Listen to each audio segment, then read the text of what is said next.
going on. Once again, this debate has reared its ugly head. Let me go across to my guests now. Let me bring in the Power Pack panel that I have with me tonight. I am joined in by Amrita Bhinder from the BJP. I have with me D. Naresh Yadav, who is the Vice President of the SFI.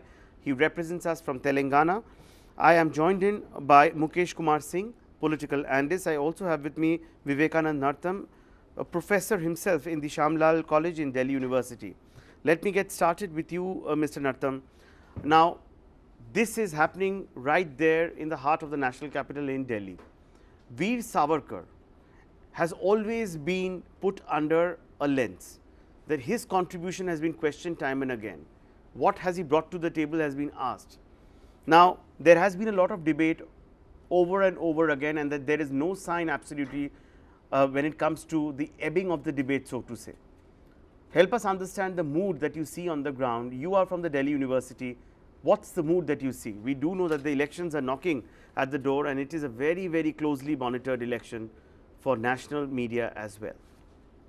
Saurabh, before I talk about Swatantra Veer Savarkar ji, apart from being a Delhi University teacher, I also come from the state of Maharashtra, and I have grown reading and reciting poems of Veer Savarkar, Swatantra Veer Savarkar. And there is this famous corollary between the power and the knowledge. The power produces knowledge. The powers that they were in for such a long time, they produced their own knowledge, and they demeaned somebody who was not convenient for them. Savarkar, in his ideas, when he was talking about Hindutva, he talked about Matrubhumi and Punyabhumi. Anybody who considers this land as Matrubhumi and this is the holy land, he is, despite of what whatever religion you belong to, you are the citizen of this land and you belong to this land.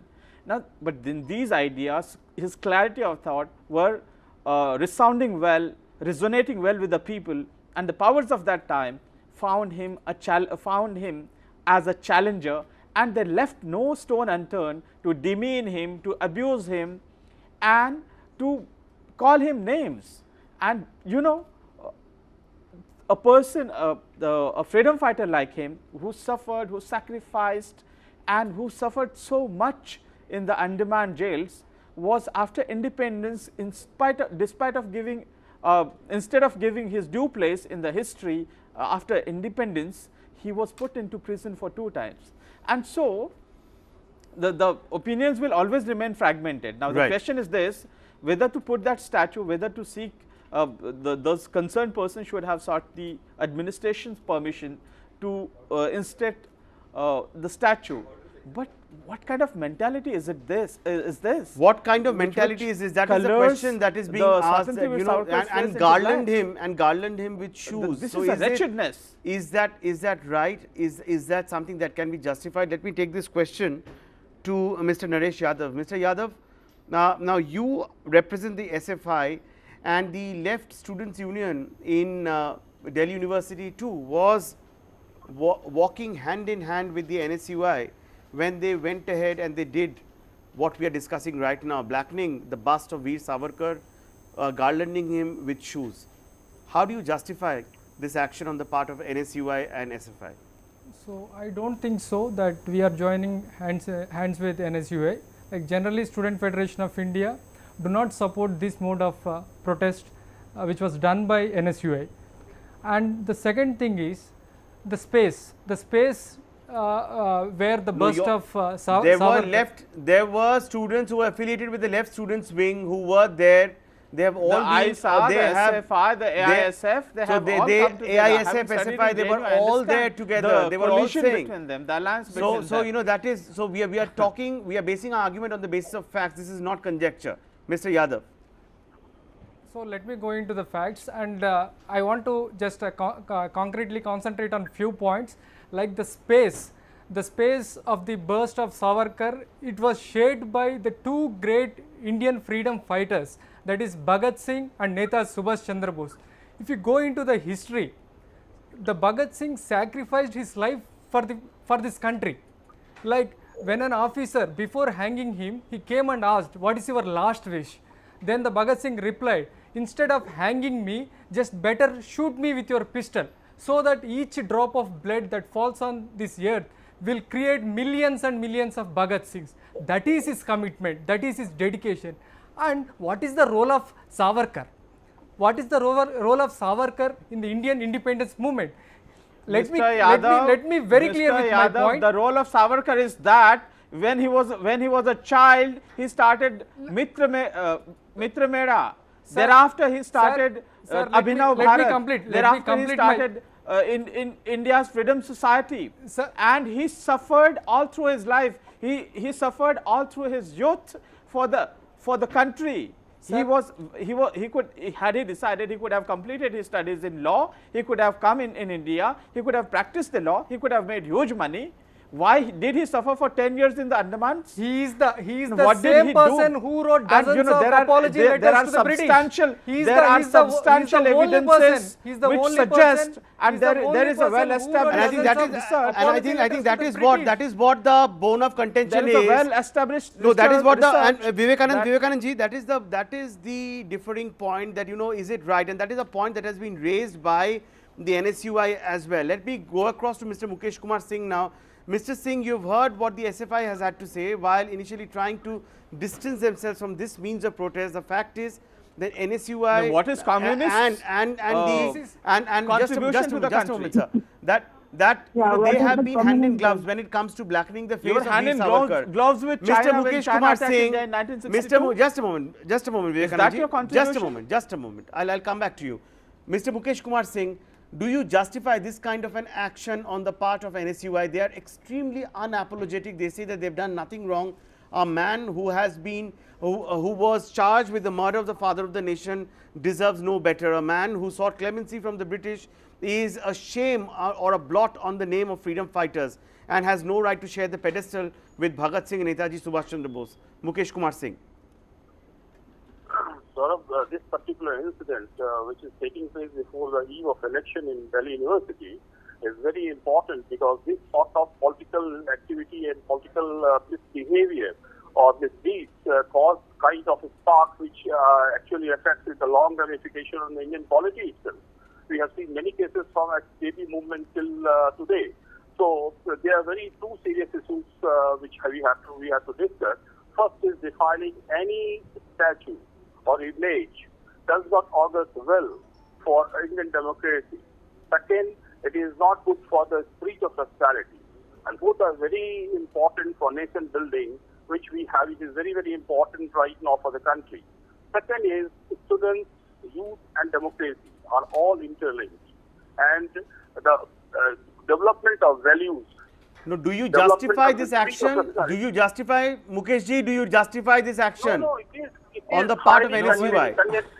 No, Saurabh, it is highly condemnable and it should not be done. And this sort of, these right now it has to be tested by the parties because they are these, whether it is ABVP or whether it is NSUI, they are linked with the political parties. So now it is their mentors, it is the guardian who has to play. That is why I'm telling you ramification on the Indian polity itself. That they have to restrain the youth wings not to behave like kids. You cannot put a bus any time without the permission of the authorities. Number one. Number two is what NSUI is doing is more critical, more wrong, and more. No, the permission thing that he is talking about. There, Mr. Shakti Singh has very categorically said they sought the permission from the administration, and administration every now and again denied the permission. And Mr. Singh, I have listened to you. Mr. Singh, I have listened to you, and it's not only this. There was a debate on that, but I think okay. Now, just a moment. Mr. Mukesh Kumar Singh. Mukesh Kumar Singh, you are saying that whether there was any permission to erect that bust in the first place or not. Yes, there was a question mark that was raised, and that is exactly, and Amrita, I would like your comments on this, and that is exactly the point that NSUI has said, that why was it done in such a hush-hush manner? If the BJP was so confident, if the ABVP was so confident that they were doing nothing wrong, why was this bust kept under wraps? Why was this bust unveiled, in the darkness of the night? Why was it done, when no one knew? And so we stand vindicated that, this man deserves absolutely no pride or honor when it comes to India's independence and its history. Amrita. We honor these hours. I think when I push to the corner, and as you can see the reactions coming in, not many of these people who say they don't like the vandalism aspect of it, but they don't agree with Veer Savarkar getting a place in history. This goes to show that they don't know their history, and it is extremely, it's miserable to hear that you would deny Veer Savarkar his place in history. The SFI kid, what has the communist ever done for this nation? Him asking, what has Veer Savarkar done is blasphemous. And I can't understand that the leader, the first political leader who asked for independence in India, who gets a sentence for transportation twice, which is the first ever sentence given out by British India at that time. Ma'am, he's the first person who betrayed Indian independence. Indian independence movement. He's the first person. He's the only person who wrote dozens of apology letters to the British. And the great son of this country, Bhagat Singh, he sacrificed his life, and this is mere insult. Mr. Yadav, there are substantial evidences that he also abided by the Arya Samaj principles. As the entire family was the Arya Samajis. But that brings me to my next question, Amrita. Amrita, just a moment. Today, when the NSUI comes out, and NSUI, as we all know, is affiliated to the Congress. Now, today, when the NSUI comes out and goes into the chest thumping mode, saying that we have done absolutely nothing wrong and this man deserves no better, I would like your inputs on this. If we look back in history, Indira Gandhi herself had donated 11,000 rupees from her personal money to the Veer Savarkar's memorial, and it said that Savarkar's defiance of the British government has its own place in freedom struggle. And a stamp of Savarkar was also released by Indira Gandhi herself. How can we forget that today the Congress seems to have completely shut this portion off from their memory and focusing on building one narrative? Is this being done only with the upcoming DUSU polls in mind? No, this is to do with wiping him out from history. Recently they changed the class 10 textbook and put him as the son of Portugal. Then he is the son of India. So this is it's extremely divisive. And they have, till date, this Yadav boy from Communist Party is in fact suggesting that Veer Savarkar had no place in our independence. That's the history they've read. And he's from the Communist Party, who did do nothing for India. The whole concept is to fight against democracy. So where are we at today? Look at the students. You've got no history which is properly put. It's just a plain hegemony for one family which has been in rule for the longest time. You ask anybody in India, they don't know the difference between Mahatma Gandhi and the Gandhi family, which is our ruling party's bunch of presidents. They can't tell the difference between the two because of the history that's being played out in a certain way. Veer Savarkar put a death blow to untouchability. Does this boy know that? Right. In fact, Amrita, as we speak, I have got with me that letter which is dated 20th of May 1980 and it is signed by Indira Gandhi. Now, the text is not very clear, but this is what the letter essentially is. The letter talks about Indira Gandhi recognizing Veer Savarkar's contribution as far as his and the special place that Veer Savarkar deserves in history. If you look at this, it is signed by Indira Gandhi herself. Here is the signature of Indira Gandhi, the then Prime Minister of the country.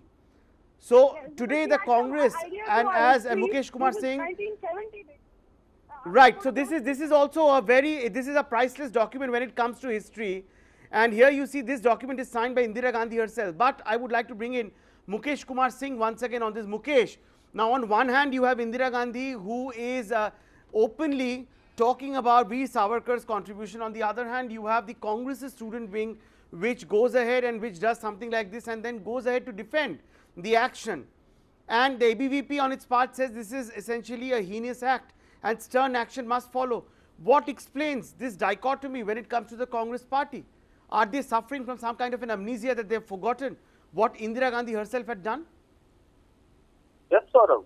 I was telling this that what NSUI has done is something extremely wrong.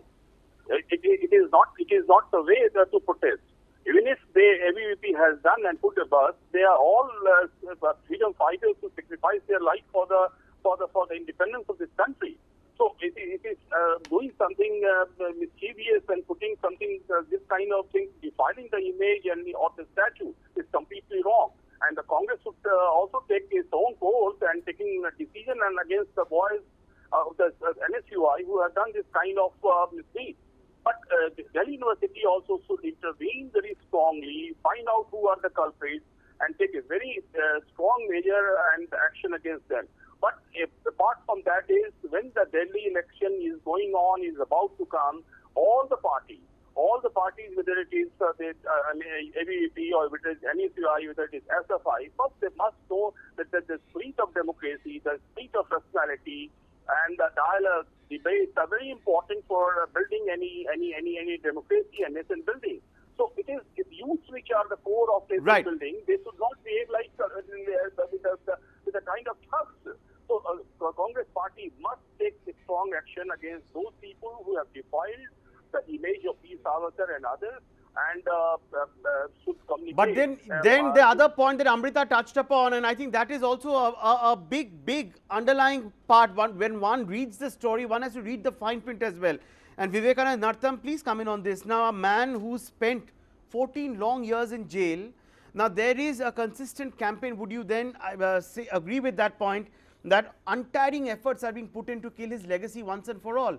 And you remember that, what Amrita just said, and this is something that we've debated on India Ahead earlier as well, that how Veer Savarkar's, the word Veer also has now become a bone of contention for the Congress government in Rajasthan. So is there an extension of that kind of a philosophy that is guiding the Congress party now? Saurabh, for them, only people from certain family and certain political party are Veer, others are not. And there have been systematic efforts to wipe out the legacy of Swatantra Veer Savarkar. At that time, the Hindu Mahasabha, the party of Veer Savarkar, was a challenger to the Congress, and on various occasions the congressman. In fact, the Congress party has often been accused time and again. In fact, that's a charge that has been leveled by Netaji Subhash Chandra Bose's family also, that how Bose was relegated to the periphery. There was absolutely no mention when it comes to the history books. Even till date, we do not know what happened to Netaji Subhash Chandra Bose, though we do know that the Congress government at that point in time ensured there was strict surveillance that was carried out on the Bose family members. Well, today the Congress is celebrating Netaji Subhash Chandra Bose, but I am sure that the Congress party doesn't quite want to answer questions when it comes to the legacy of the great son of India. Having said that, I must thank all of you for joining me on the debate. Is there then a very concerted campaign to rewrite history that is on at this point in time, and to twist and turn our narratives, to put our historical perspective under scanner all over again, to tell us that what we know of our great men, possibly everything is now boiling down to naught? Thank you so much for joining me on the debate. It was a pleasure having everyone on the show, but I'm back with India Ahead at 9 in just 2 minutes from now. Stay tuned.